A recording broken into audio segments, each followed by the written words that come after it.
Mark chapter 14. Now the Passover and the festival of unleavened bread were only 2 days away, and the chief priests and the teachers of the law were scheming to arrest Jesus secretly and kill him. But not during the festival, they said, or the people may riot. While he was in Bethany, reclining at the table in the home of Simon the leper, a woman came with an alabaster jar of very expensive perfume, made of pure nard. She broke the jar and poured the perfume on his head.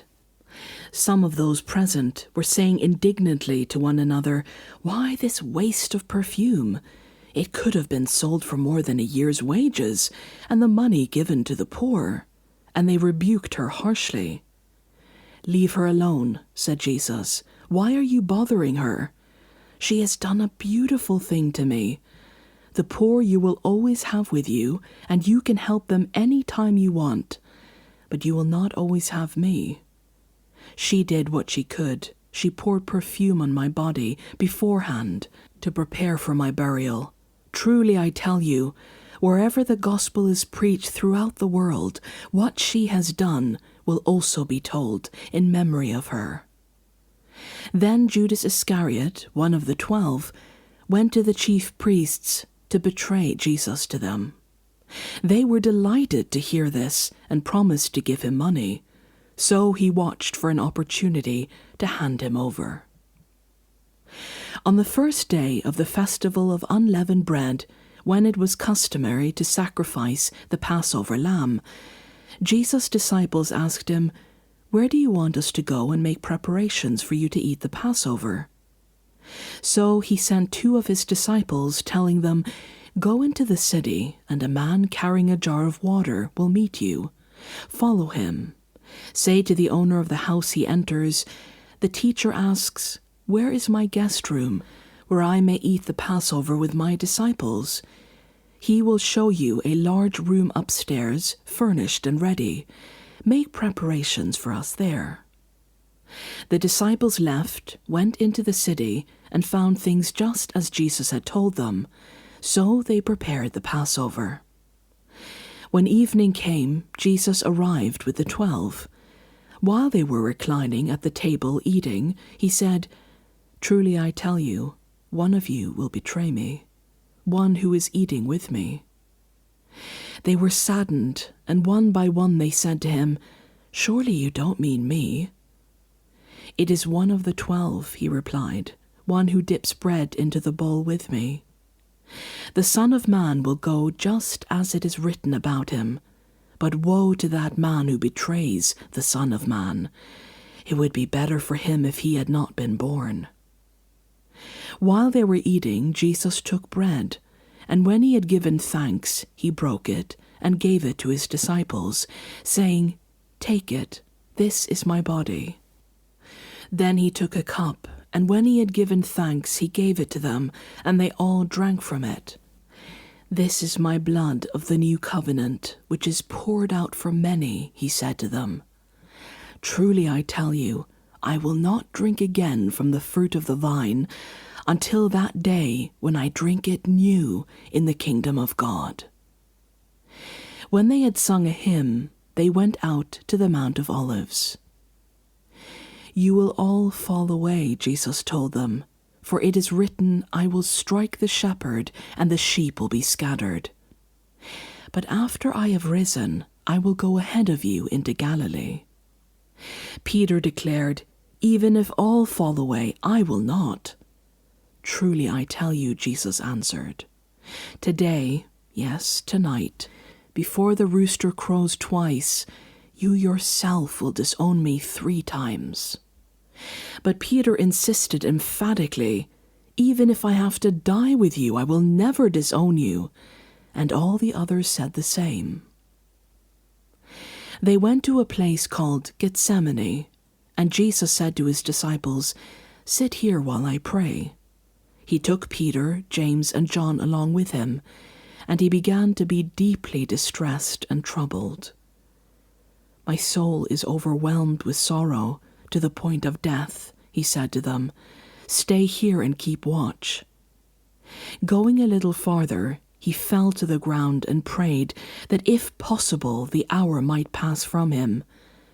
"Abba, Father," he said, "everything is possible for you. Take this cup from me. Yet not what I will, but what you will." Then he returned to his disciples and found them sleeping. "Simon," he said to Peter, "are you asleep? Couldn't you keep watch for 1 hour? Watch and pray, so that you will not fall into temptation.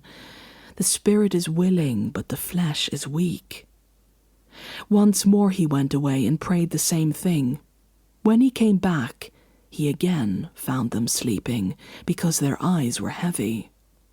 They did not know what to say to him. Returning the third time, he said to them, "Are you still sleeping and resting? Enough, the hour has come. Look, the Son of Man is delivered into the hands of sinners. Rise, let us go. Here comes my betrayer."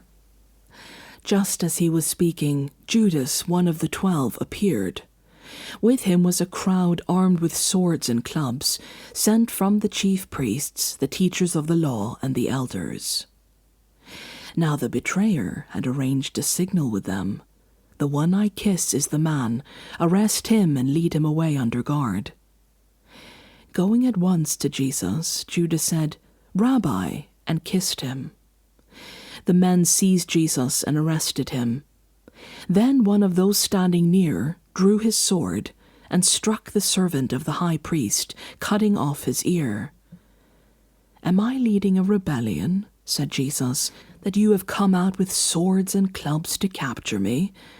Every day I was with you, teaching in the temple courts, and you did not arrest me.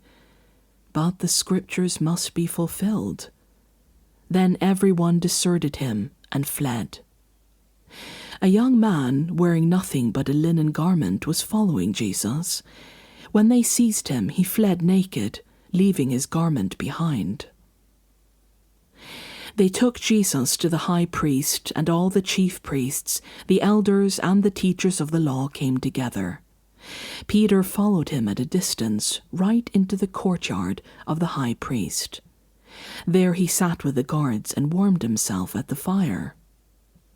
The chief priests and the whole Sanhedrin were looking for evidence against Jesus, so that they could put him to death, but they did not find any. Many testified falsely against him, but their statements did not agree. Then some stood up and gave this false testimony against him. "We heard him say, 'I will destroy this temple made with human hands, and in 3 days will build another, not made with hands.' Yet even their testimony did not agree." Then the high priest stood up before them and asked Jesus, "Are you not going to answer? What is this testimony that these men are bringing against you?" But Jesus remained silent and gave no answer. Again the high priest asked him, "Are you the Messiah, the Son of the Blessed One?" "I am," said Jesus, "and you will see the Son of Man sitting at the right hand of the Mighty One and coming on the clouds of heaven." The high priest tore his clothes. "Why do we need any more witnesses?" he asked. "You have heard the blasphemy. What do you think?" They all condemned him as worthy of death. Then some began to spit at him. They blindfolded him, struck him with their fists, and said, "Prophesy!" And the guards took him and beat him. While Peter was below in the courtyard, one of the servant girls of the high priest came by. When she saw Peter warming himself, she looked closely at him. "You also were with that Nazarene Jesus," she said. But he denied it. "I don't know or understand what you're talking about," he said, and went out into the entryway. When the servant girl saw him there, she said again to those standing around, "This fellow is one of them." Again he denied it. After a little while, those standing near said to Peter, "Surely you are one of them, for you are a Galilean." he began to call down curses, and he swore to them, "I don't know this man you're talking about." Immediately the rooster crowed the second time. Then Peter remembered the word Jesus had spoken to him, "Before the rooster crows twice, you will disown me 3 times." And he broke down and wept.